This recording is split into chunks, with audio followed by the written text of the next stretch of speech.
اعوذ باللہ من الشیطان الرجیم بسم اللہ الرحمن الرحیم قال عیسی بن مریم اللہم ربنا انزل علینا مائدۃ من السماء تکون لنا عیدا لاولنا وآخرنا وآیۃ منک وارزقنا وانت خیر الرازقین قال اللہ انی منزلها علیکم فمن یکفر بعد منکم فانی اعذبه عذابا لا اعذبه احدا من العالمین وَإِذْ قَالَ اللَّهُ يَا عِيسَى ابْنَ مَرْيَمَ أَأَنْتَ قُلْتَ لِلنَّاسِ اتَّخِذُونِي وَأُمِّيَ إِلَٰهَيْنِ مِن دُونِ اللَّهِ قَالَ سُبْحَانَكَ مَا يَكُونُ لِي أَنْ أَقُولَ مَا لَيْسَ لِي بِحَقٍّ إِن كُنتُ قُلْتُهُ فَقَدْ عَلِمْتَهُ تَعْلَمُ مَا فِي نَفْسِي وَلَا أَعْلَمُ مَا فِي نَفْسِكَ إِنَّكَ أَنْتَ عَلَّامُ الْغُيُوبِ مَا قُلْتُ لَهُمْ إِلَّا مَا أَمَرْتَنِي بِهِ أَنِ اعْبُدُوا اللَّهَ رَبِّي وَرَبَّكُمْ وَكُنْتُ عَلَيْهِمْ شَهِيدًا مَا دُمْتُ فِيهِمْ فَلَمَّا تَوَفَّيْتَنِي كُنْتَ أَنْتَ الرَّقِيبَ عَلَيْهِمْ وَأَنْتَ عَلَى كُلِّ شَيْءٍ شَهِيدٌ ان تعذبهم فانهم عبادك وان تغفر لهم فانك انت العزيز الحكيم قال الله هذا يوم ينفع الصادقين صدقهم لهم جنات تجري من تحتها الانهار خالدين فيها ابدا رضي الله عنهم ورضوا عنه ذلك الفوز العظيم لله ملك السماوات والارض وما فيهن وهو على كل شيء قدير۔ آیت نمبر 113 سے لے کر آیت نمبر 120 تک انشاءاللہ آج ہم سماعت کریں گے، اور اللہ تعالیٰ کا لا تعداد اور بے حد و بے حساب مرتبہ شکریہ ادا کرتے ہیں کہ آج ہم سورہ المائدہ اس کا اختتام ہوگا۔ قال عیسی بن مریم اللہم، عرض کی عیسیٰ ابن مریم نے کیا کہا، اللہم ربنا، اے اللہ ہم سب کے پالنے والے، انزل علینا مائدہ، اتار ہم پر خوان، مائدہ من السماء، آسمان سے۔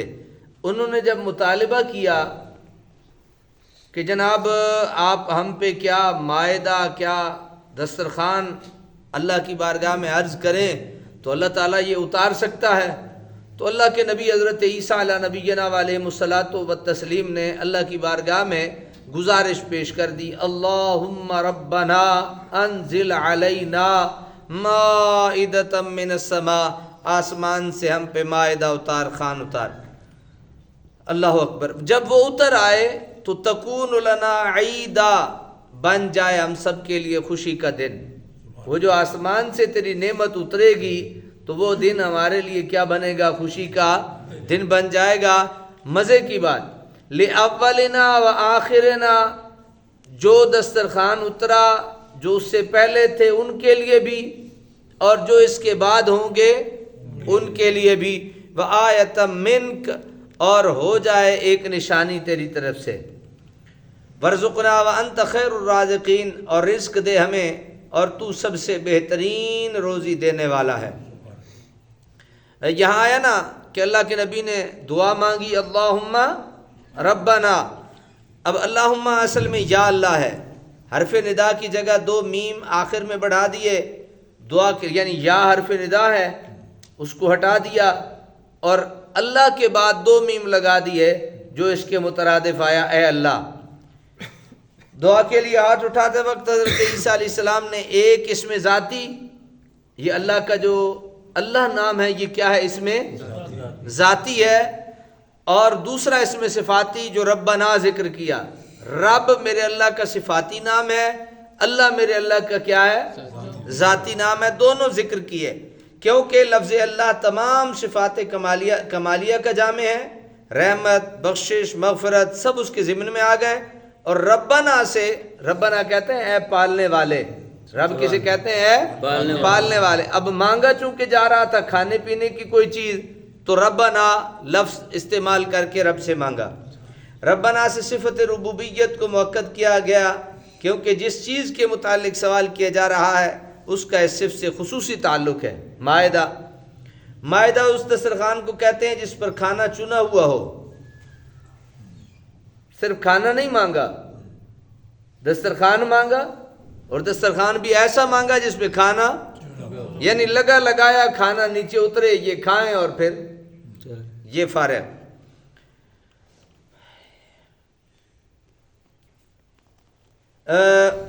علامہ قرطبی کہتے ہیں کہ عید مطلق خوشی اور سرور کے دن کو کہتے ہیں۔ عید کسے کہتے ہیں؟ خوشی اور مسرت کے دن کو کیا کہتے ہیں؟ عید کہتے ہیں۔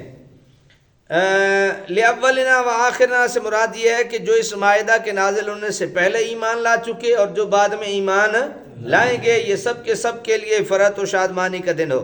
حضرت صدر الافاضل مراد آبادی قدس سرہ نے یہاں خوب لکھا ہے، فرماتے ہیں اس سے معلوم ہوا جس روز اللہ تعالیٰ کی خاص رحمت نازل ہو اس روز کو عید بنانا، خوشیاں منانا، عبادتیں کرنا، شکر الہی بجا لانا، یہ صالحین کا طریقہ ہے۔ سبحان اللہ۔ یہ کن کا طریقہ ہے؟ صالحین۔ حضرت عیسیٰ نے مانگا نا کہ جب تو یہ نعمت نازل کرے گا تو وہ ہمارے لیے کون سا دن ہوگا؟ تو حضرت عیسیٰ صالح ہیں، تو حضرت عیسیٰ صالح نے یہ بات مانگی کہ مولا جب تو اپنی نعمت نازل کرے گا تو پھر وہ ہمارے لیے عید کا دن ہو جائے گا، وہ خوشی کا دن ہوگا، وہ فرحت کا دن ہوگا، وہ مسرت کا دن ہوگا، وہ شادمانی کا دن ہوگا، تو ہمارے لیے ایسا دن ہوگا۔ اور کچھ شک نہیں کہ سید عالم صلی اللہ علیہ وسلم کی تشریف آوری اللہ تعالیٰ کی عظیم ترین نعمت اور بزرگ ترین رحمت ہے۔ بے شک۔ اس لیے حضور کی ولادت مبارکہ کے دن عید منانا، میلاد شریف پڑھ کر شکر الہی بجا لانا اور اظہار فرح و سرور کرنا مستحسن و محمود اور اللہ کے مقبول بندوں کا طریقہ ہے۔ سبحان اللہ۔ کو سمجھ شریف میں آیا؟ جی۔ کیا کہ ہر خوشی پہ کیا کرنا؟ ہر نعمت پہ کیا کرنا؟ خوشی منانا۔ یہ کن کا طریقہ ہے؟ صالحین کا طریقہ ہے۔ تو اس لیے میلاد کے جلوس میں جایا کرو، اپنے گھروں میں بھی میلاد منایا کرو، 12 ربیع الاول کو جھنڈیاں بھی لگایا کرو، لائٹیں بھی لگایا کرو، خوشیاں بھی منایا کرو، تبرک بھی بانٹا کرو، لنگر بھی دیا کرو۔ ہاں کھانے کی گل تو لازمی کر، ہاں کھایا بھی کرو۔ قال اللہ انی منزل علیکم، فرمایا اللہ تعالیٰ نے کہ بلا شبہ میں اتارنے والا ہوں اسے تم پر۔ فمن یکفر اب اس کی بھی ذرا دیکھ لیجئے۔ فمن یکفر بعد منکم، پھر جس نے کفر اختیار کیا اس کے بعد تم میں سے، فانی اعذبہ عذابا لا اعذبہ احدا من العالمین، تو بے شک میں عذاب دوں گا اسے ایسا عذاب کہ نہیں دوں گا کسی کو بھی اہل جہان سے۔ کو سمجھ شریف میں آیا؟ ہاں، اگر خوشی منائی تو صالحین میں سے ہو گئے، اور اگر خوشی نہ منائی تو پھر عذاب دوں گا۔ ہاں، اس لیے خوشی منانی ہے، ہم نے کیا کرنا ہے؟ ہم نے خوشی منانی ہے۔ ہم وہ نہیں کہ اللہ تعالیٰ نعمتیں دے اور ہم خوشی نہ منائیں۔ کبھی ایسا ہوا کسی کے یہاں بیٹا پیدا ہو اور ہو بھی پہلا اور ہو بھی 10 سال بعد، اور وہ رونا شروع کر دے؟ اگر وہ روئے تو اسے لوگ کیا کہیں گے؟ لازمی بات ہے۔ تو اس لیے بھائی ہم نے پاگل نہیں بننا، عذاب نہیں لینا، یہ اپنے دلوں میں اپنے عقیدے میں بٹھا لیجئے کہ جب اللہ نے اتنی بڑی نعمت ہمیں عطا کی ہے تو ہم اللہ کی نعمت کا کیا کریں گے؟ شکر ادا کریں گے، خوشیاں منائیں گے۔ وَإِذْ قَالَ اللَّهُ يَا عِيسَى ابْنَ مَرْيَمَ أَنْتَ قُلْتَ لِلنَّاسِ اتَّخِذُونِي وَأُمِّيَ إِلَٰهَيْنِ مِن دُونِ اللَّهِ، اور جب پوچھے گا اللہ تعالیٰ ہے عیسیٰ ابن مریم کیا تو نے کہا تھا لوگوں سے اتخذونی کہ بنا لو مجھے، و امی اور میری ماں کو، الہین دو خدا، من دون اللہ اللہ کے سوا؟ قال سبحانک، وہ عرض کریں گے پاک ہے تو، ما یکون لی ہر شریک سے، کیا مجال تھی میری، ان اقولا کہ میں کہتا، ما لیس لی بحق میں کہوں ایسی بات جس کا نہیں ہے مجھے کوئی حق۔ میں ایسی بات کیوں کہوں گا جو میرا حق ہی نہیں بنتا کہ میں کہوں۔ اللہ اللہ ہے، نبی نبی ہے، بندے بندے ہیں، میں کیوں کہوں بھائی؟ میں تو نہیں کہتا۔ ان کنت قلتہ فقد علمتا، اگر میں نے کہی ہوتی ایسی بات، فقد علمتا تو ضرور جانتا اس کو۔ اللہ سے کچھ چھپا ہے؟ یا اللہ تو مجھ سے پوچھ رہا ہے کہ تو نے یہ بات کی ہے تو میں نے کی نہیں، لیکن اگر میں نے کی ہوتی تو اسے ضرور جانتا ہوتا۔ تعلم ما فی نفسی ولا اعلم ما فی نفسک، تو جانتا ہے جو میرے جی میں ہے اور میں نہیں جانتا جو تیرے علم میں ہے۔ میری کیا قوت ہے، میری کیا طاقت ہے؟ تو سب کچھ جانتا ہے، میں کچھ جانتا نہیں۔ انک انت علام الغیوب، بے شک تو ہی خوب جاننے والا ہے تمام غیبوں کے۔ اب بات وہیں پہ آ گئی کیوں کہا کہ میں نہیں جانتا؟ بیدار صاحب کیا سیکھا تھا ہم نے کل؟ کیوں اللہ کے نبی نے کہا کہ میں جو میرے دل میں ہے تو جانتا ہے اور جو تیرے علم میں ہے میں نہیں جانتا؟ کیوں کہا وہ پیچھے ہم نے کل ایک قاعدہ کلیہ پڑھا تھا. ہاں جب اللہ کے برابری کی بات ہوگی، اللہ کے سامنے کی بات ہوگی تو پھر میں کچھ نہ جانتا، لیکن جب بندوں کی باری ہوگی تو پھر حضرت علی جیسا بھی کھڑا ہو کے کہے گا پوچھو پوچھو بھائی، سلونی عما شئتم، پوچھو جو تمہارا دل چاہتا ہے پوچھو، میں ساری خبریں تمہیں بتاؤں گا، میں باب مدینۃ العلم ہوں. سمجھے میری بات یا نہیں؟ ما قلت لهم الا ما امرتنی به ان اعبدوا اللہ، نہیں کہا میں نے انہیں مگر وہی کچھ جس کا تو نے مجھے کیا دیا تھا، یعنی میں تو اس سے زیادہ کچھ نہیں انہیں کہتا تھا، میں تو وہی کہتا تھا جو آپ نے مجھے حکم دیا تھا. کیا؟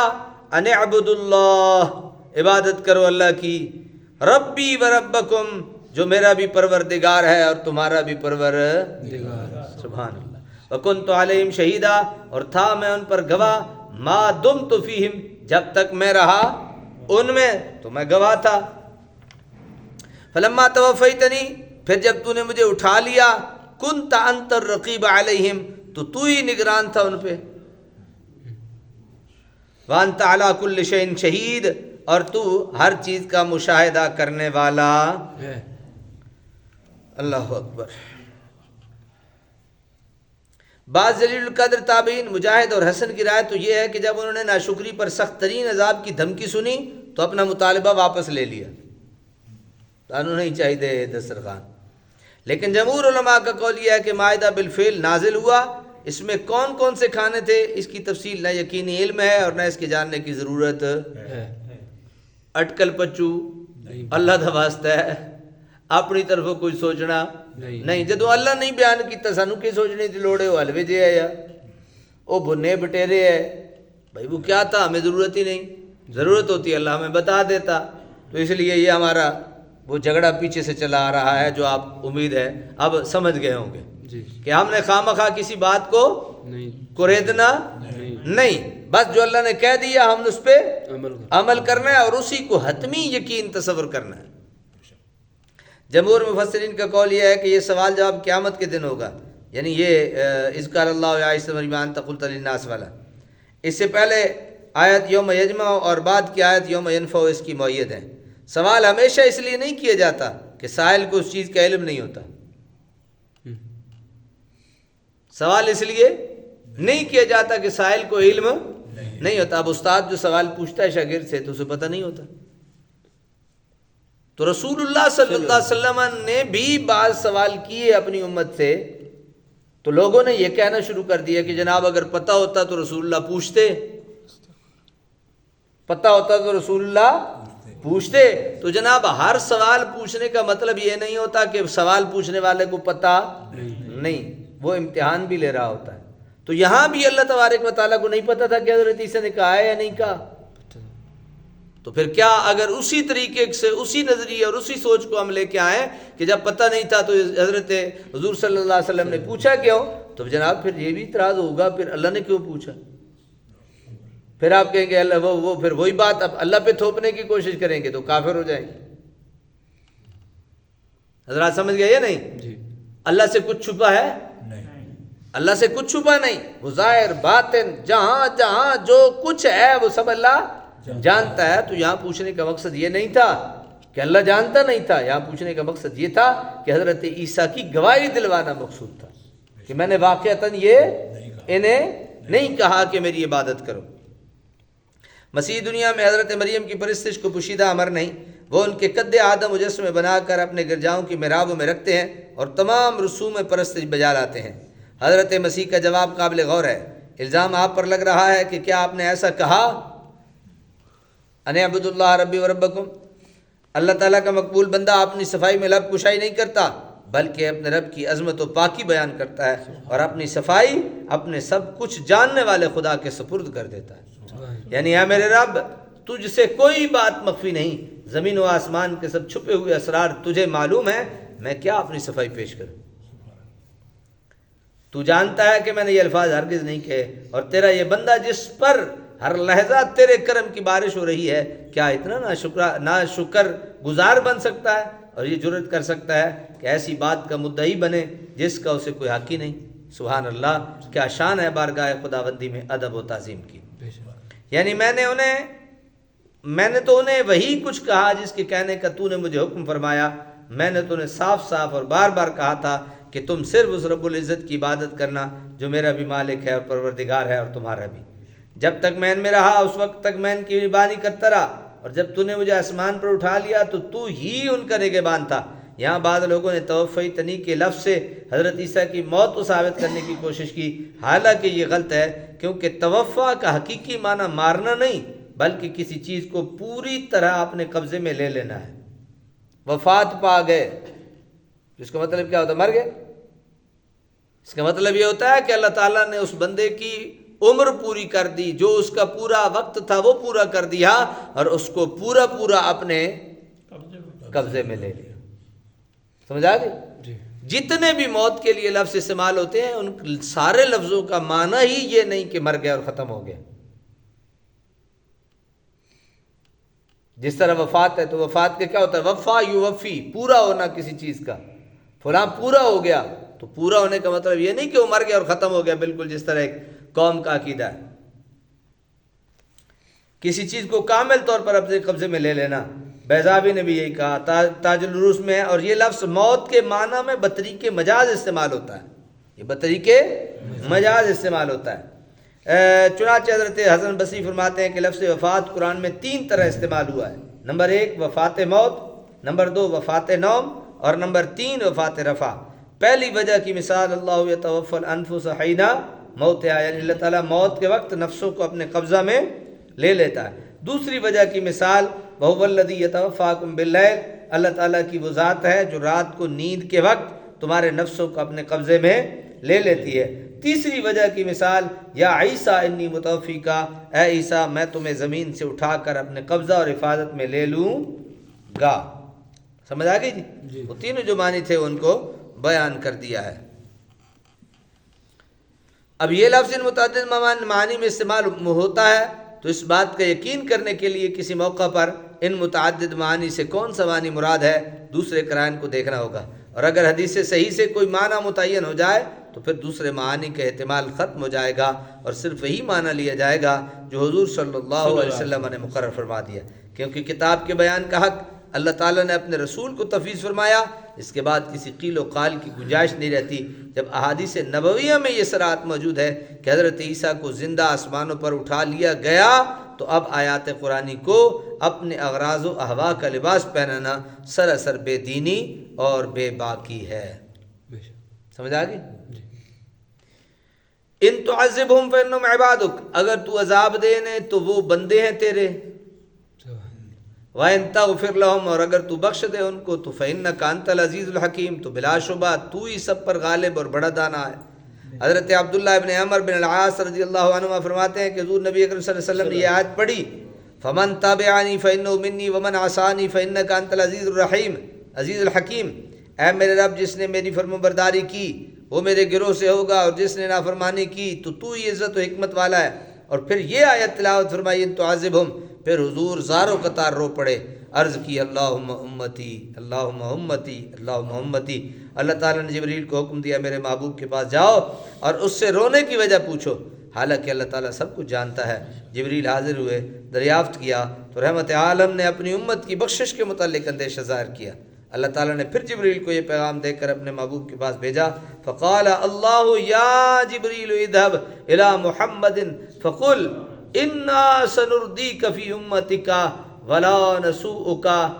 صحیح مسلم میں ہے کہ اے مصطفیٰ آپ رنجیدہ نہ ہوں، یقیناً ہم آپ کی امت سے ایسا رحمت کا سلوک کریں گے جس سے آپ خوش ہو جائیں گے۔ امت پہ رحم بھی اس لیے کیا جا رہا ہے کہ خوش اپنے محمد کو کرنا ہے۔